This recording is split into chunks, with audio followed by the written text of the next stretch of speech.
Evening, we're here at the Oval. We've had a frenetic helter-skelter second day, fourth day, whatever you want to call it, and of the final test of the summer. And we're here with Ask George Dobell. And we'll start off with a question from Jack Rule, who is a very loyal reader of ours. And he says, should we go back to the light being offered to the batters? No, probably not, because it's not the only consideration, is it? But it should be one of the considerations. I think the ball before they came off was hit for four. I think both sides were happy to carry on. I just think that respect for the crowd should be taken into account a lot more often than it is. There's no rain forecast for tomorrow. The over 8's very slow. Just get the game done. Stuart Broad was quite phlegmatic in the press conference afterwards, wasn't he? He said he could see both sides of it. And Marco Jansen of South Africa, he said he'd have carried on as a bowler, didn't he?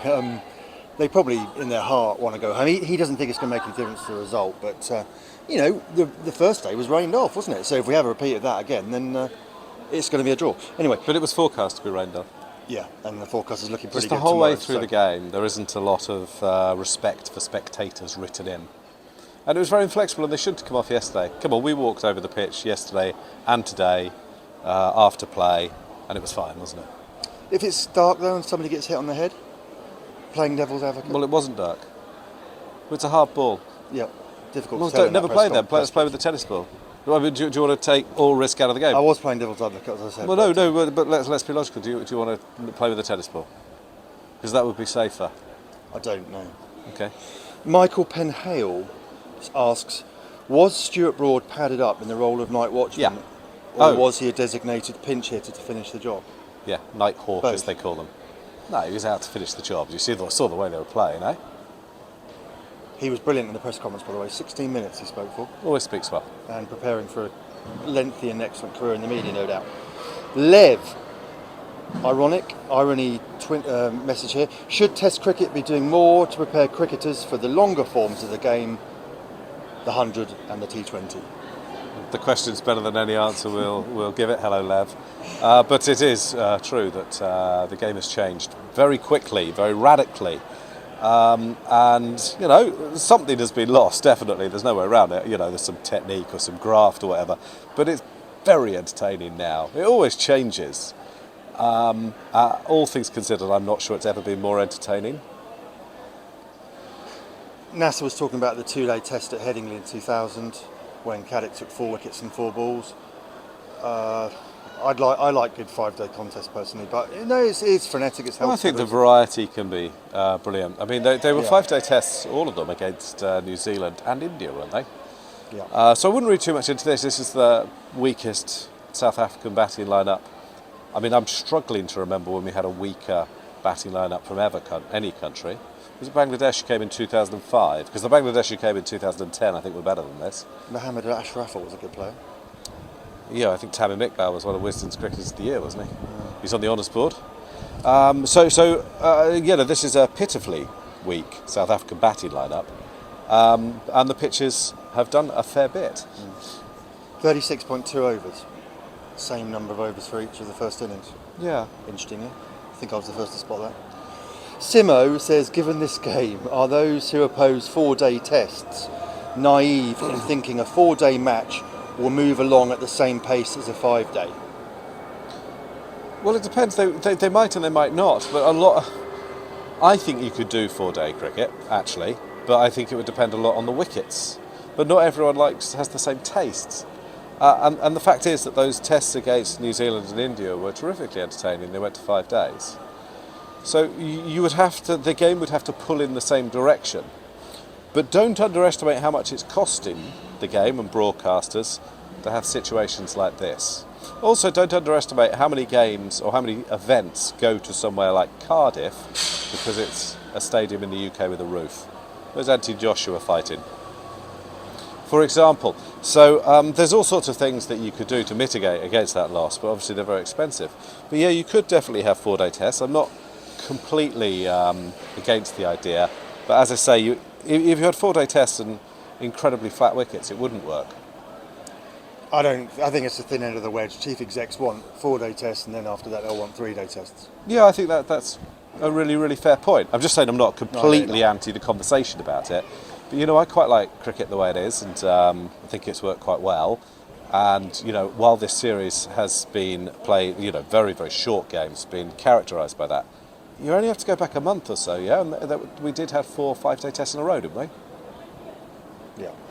And you think Lords should be rebuilt with a roof, don't you? A new Lords. Of course it should, yeah. It's just, it's a lovely ground and all, but you could build another lovely ground. There are some plans for it, and it looks rather like the Albert Hall, which is a wonderful building. Question from Danny. Is Stuart Broad big, bad and better than Glenn McGrath? So, of course, Stuart Broad overtook Glenn McGrath this afternoon.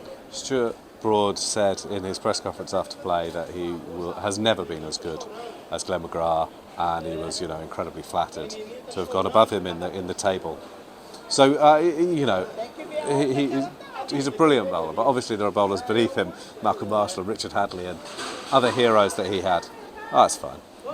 It's fine. They've got to do their work. And he was very modest about that. But is he a great English Test bowler? Of course he is. Brilliant. Average 28 compared to McGrath's 22 or 3, isn't it? I think he's 27 actually. 27 now. Yeah, but whatever. I mean, whether the averages were the same or different or whatever, Glenn McGrath's an incredible bowler, but you can admire both of them. Absolutely. Well, it's incredible that we've got the two seamers in the top 5 now. The Test wicket takers are Anderson and Broad. The other 3 are spinners, and it's just incredible that those 2 have operated at the same time in the same era, isn't it? Almost immediately after central contracts are brought in. Fancy that. Oh, you just wonder what Caddick, for example, Caddick might and have Goff. done. Well, I mean, a million. You can name all sorts of fast bowlers. I mean, Willis both and of them Botham. are Willis, maybe. Yeah, you could argue, but Dilly. I don't know. Maybe, yeah. Never Yeah. know. Tom Vickers says, has this been great bowling skill, conditions, poor batting, or all of the above? Yeah, definitely all of the above. I mean, the ball moved very sharply. There were some that came incredibly sharply off the seam today, but there was also a lot of swing. But you'd have to say some of the batting in this match has been very frail. And the mentality around the batting obviously has changed. This idea that there's a good ball going to get you, so you better play some shots first. It's 12 balls. Yeah. Ollie Robinson, 12 balls you'll get out. Yeah, that's what he was saying. And that's okay. The game's changed, as I say. And It's the oval, though. what do you mean? Well, it's flat. This pitch it was hasn't been sweaty. flat. Yeah, but it's not. This pitch hasn't been flat, has it? No, it's not flat, but it's flat. I didn't think it was an awful It's not wicket. demon. No, I don't think it was unfair. I don't think there was. I thought the bounce was fairly or acceptably regular. And personally, I like conditions where the bowler's a little bit on top. Was it a bit much? Yeah, maybe. But it's not a perfect art. I think it's been very entertaining. I mean, South Africa are really, really poor at batting. Come on, everyone knows they are. But they're inexperienced. Yeah.